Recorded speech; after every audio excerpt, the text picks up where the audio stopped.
So, good morning. Here is my studio with Frankie. Frankie is my new studio assistant, and she's going to be filming me walking through the studio.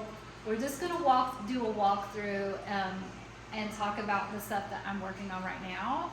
And there's a lot of little things going on, and I didn't know what to make a video for specifically, so I thought this would be good just to talk about these projects that are going on right now. This is real time, what I'm working on, and it can be interesting. So, you know, Frankie's gonna follow me around and ask me some questions, and we're just gonna do this naturally. So, first of all, we have this piece here, which I'm working on. It's in its very baby stages, but this is, I've been wanting to use this photograph for a long time. It's these two girls from the 20s. Clearly it's the flapper era. And this canvas was blank yesterday, and I just did a whole bunch of collaging and painting on top of it. And I did this in another video earlier, a couple months ago, where I started working on this piece. So if you want to know how I do collage in the background, go back to that video where I made this. This is a really good example. But to get to this point, you know, this is what it looks like. I haven't glued these girls down yet, but this is what the face looks like. And, you know, it's ready now. I let it dry overnight because there's piles of paint on here. It's really wet when I left it. And I'm not sure if this is how I'm going to keep the background or how I'm going to keep, you know, everything, but this is how I work. I work in layers, and I work in, you know, I like to marinate on things overnight. So these gals are going here, and I get a lot of people asking me, how do I print large format, and, you know, how do you do that? And I went over that in another video, but I'll state all this stuff again. This is done through FedEx. I have them print large format, black and white. You can certainly do that at your FedEx or even Staples, but that's how I do it. It's just you submit the image, you tell them how big you want it. I get it printed out on really thin, this is called blueprint paper. It's super thin paper. And the reason I get it on thin paper as opposed to like photo paper is I don't want thick paper that's hard to glue down. It's easier to glue thin paper for me. And also, it's more expensive to print on photo print paper. This is the cheapest way to go. I think this print probably cost me somewhere close to $5 to $10. I don't remember, but and then I cut it down. I cut the background out. I might even cut it some more just to, you know, I don't know what I'm going to do with this yet, so stay tuned for that. It's a work in progress. It's a work in progress, and I'll try to show you as it's done. Another piece that I'm working on over here is, this is a commission piece for a client of the Ridgewood Gallery, and this is clearly Elton John. I really wanted to do this anyway of him, whether it was a commission or not. And I don't typically just do any celebrity or even celebrities I like. I don't just paint celebrities or collage celebrities. That's not really what I do. I like the unknown people, the mysterious models and muses. But of course, Elton John, this is a commission that I definitely say yes to. I don't say yes to all of them, but this one I can really do a lot with. And he was printed out the same way as the Flapper Girls, but then I, printed him out, I glued him down, and then I started embellishing. And if you want to zoom in, Frankie, you can see like all the different beads I've put down so far. Amanda has also worked on this quite a bit with all these crystals, and this is all Czech crystal, sequins, confetti stars. And I'm using this stuff, of course, as usual. Gem Tack dries crystal clear, and it's super, super, super strong bond. I prefer this over tacky glue because it just dries clearer than tacky glue. And my stick, I sit and glue, and it's a long process, and I work on it little bits at a time because, you know, after a while, it could be very tedious, and you just need a break from it. But sitting and gluing beads is very meditative for me too. When I'm feeling overwhelmed and I don't know what to do, this place can get really overwhelming. I'll just sit down and start gluing beads if I'm on the phone or on a Zoom, and that really helps kind of like center me and calm me down. Of course, there's no way I can do all of this alone, so I have Amanda who helps me, and they're working on this piece over here. This is a piece that's going to New Orleans, to the gallery there, Union Gallery, and it's all wood cut, check glass beads. This is something that I cut out of birch wood. I have a jigsaw that I use, but I cut this out of birch wood. Hopefully I can tip it without losing everything. And put a hanger on the back. This is where the title will go, and the signature. But I use the big printouts, like you see, as a template, and you can see it underneath here. You see the rib cage. That was the FedEx paper, and I used that. I traced it. I cut it with the jigsaw, and then glued that down. I gave it a nice soft layer of silver acrylic, just so it's not black and white paper, and you'll see a little silver underneath it, but you can still see the details of the photo. So we use that as a guide to glue the beads down. These are the beads I'm using for this piece. This is silver, beautiful check glass beads, and they come on these, I buy them from a supplier, and they come on these ropes called hanks, and I buy them wholesale, and each hank has little hanks within it, so I can like pull this out, and this is one rope that I have them in different colors, like dark gray, and again, stick and glue, tin tack, tedious work. Amanda helps me with these, and it's amazing how fast Amanda goes. So I'm very grateful for that. What else? So that's pretty much these three projects. I always have a few going at the same time. I have another project over here. This is a piece that I'm working on for New Orleans. So there's these two legendary characters that the gallery told me about that are local to New Orleans, or were. They were two flapper sisters named Nita and Zita. So I'm doing Nita and Zita inspired art exclusively for Union Gallery. And these are paper dolls I cut out. This isn't actually Nita and Zita. I can't find really good photos of them, but I'm using girls that could be representative of them. And these pieces I'm going to put into these frames that we found in a Facebook marketplace. This is what they look like. They're actually really pretty as they are. But of course, I'm going to take this back out and replace the back in, the girls will go one in each. I'll doll the frames up and make them kind of fun and bright and more Holly-esque. Yeah, this is a picture.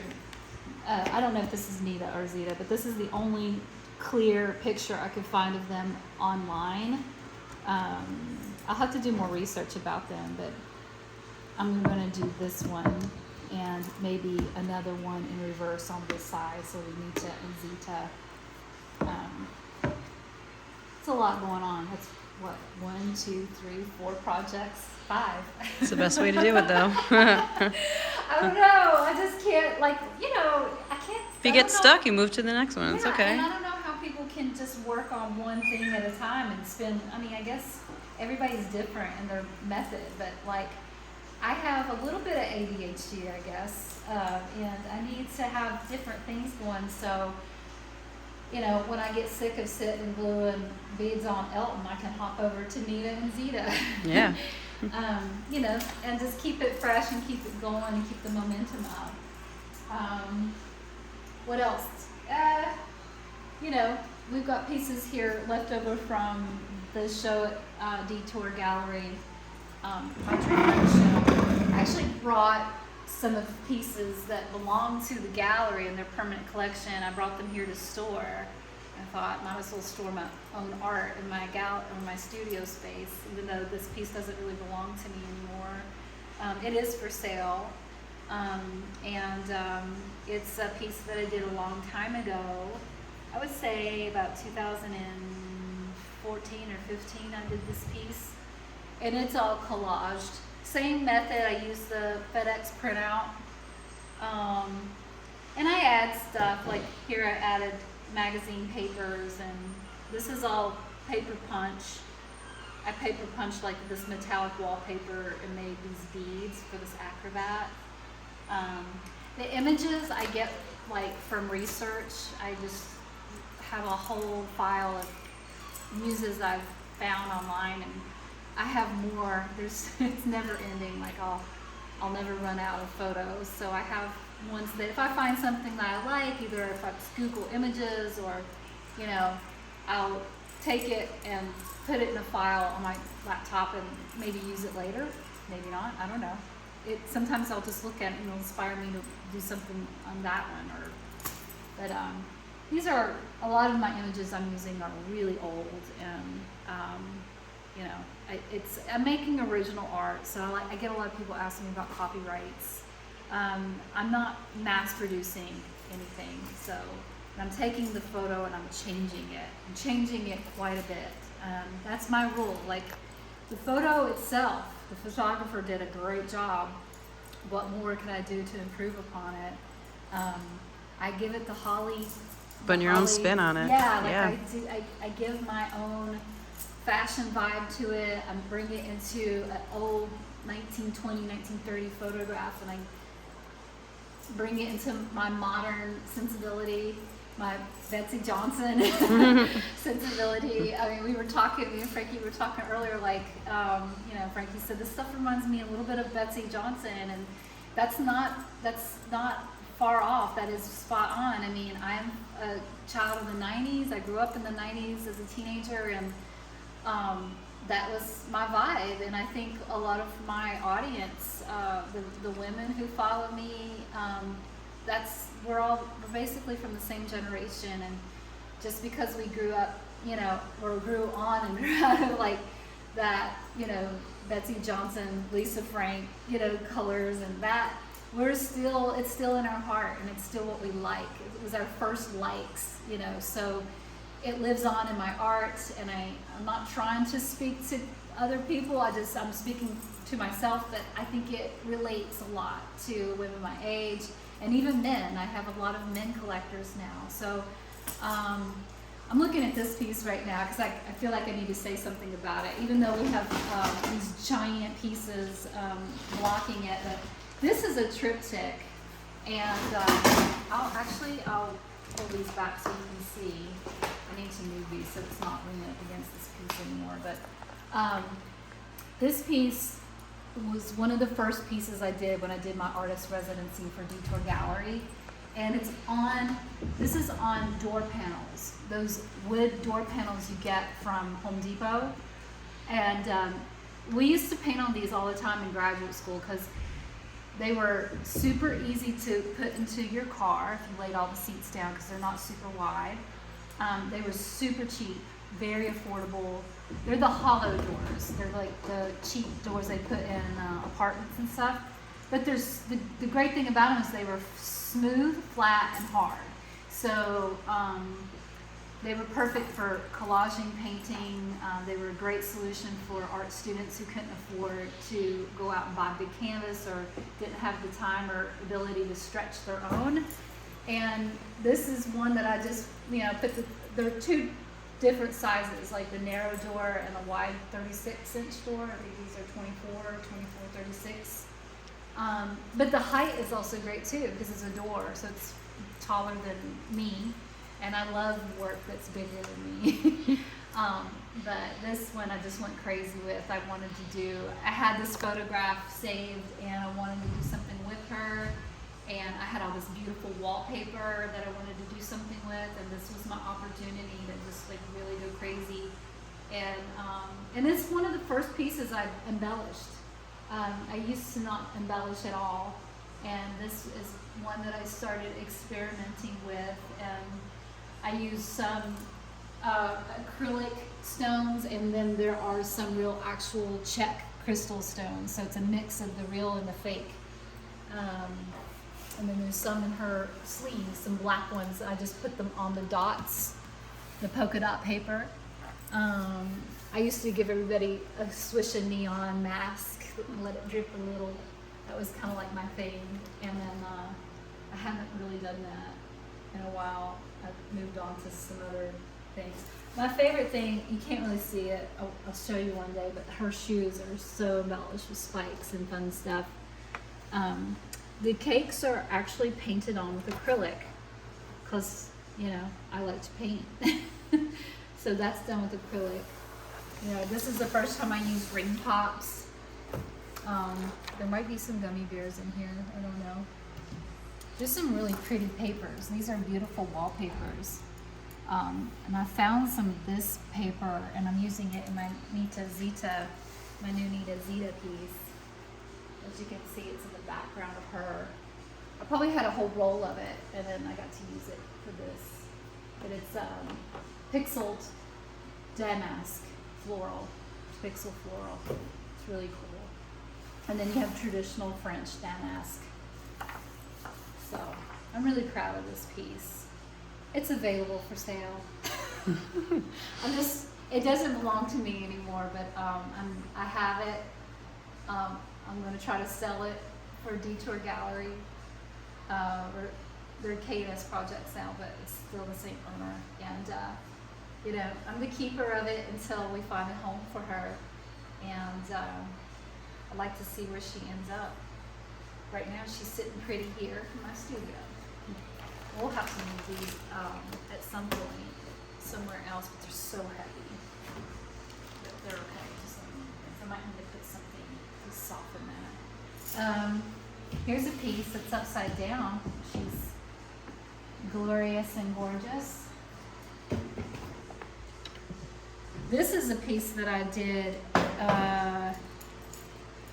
before I even did my residency at Detour. This was done probably in 2010. I might have it on the back. I probably finished it a few years later because I remember I went back to her and let's see if I can put her around without damaging. It's not heavy because it's canvas. The frame is nice. I don't want to scratch up the frame. This piece is no longer mine either. So when I say it's not mine anymore, it belongs to the gallery. The owner of the gallery bought these for me outright years ago. Bought maybe 10 paintings from me out of my studio, and then gave me this residency. It was a 2-year residency where I just painted and got paid for everything I painted, and I got a beautiful space to work in, much like this space, and I got, you know, all the supplies I needed. Anybody that wanted to help me or paid to do it, help me out. But this piece is a hidden gem. I call her Voila. It has silver leaf. You can see Voila and silver leaf. And her mask is embellished with teeny tiny crystals, jewelry pieces, sequins. Her dress is slightly embellished with crystal. This butterfly is embellished with crystal. I mean, if I could do this piece over again, I probably would maybe even put more embellishments on her shoes. But, I mean, this is a piece out of time. This is how I made it back then, and it's how it's going to be. And it's, to me, there's some simplicity in it. For me, this is simple. But at the same time, you know, there's so many beautiful layers. It's hard to, you know, hard to recreate this. This is like, you know, you could see all kinds of fun. This is tissue paper that I used in her dress, and printouts of things that I hand painted and then took a photograph and blew up and printed it out. Splatter paint, iridescent paper, just whatever I had at the time. Like when I work, I don't really think about, oh, I have this and I have that. I'll just grab whatever's around sometimes and just go for it. Because I have a lot of stuff, and wherever I reach, there's something there that's cool. Like this is, you know, I keep whatever I'm working on, I'll keep stuff laying around so I have it to grab or be inspired by, you know.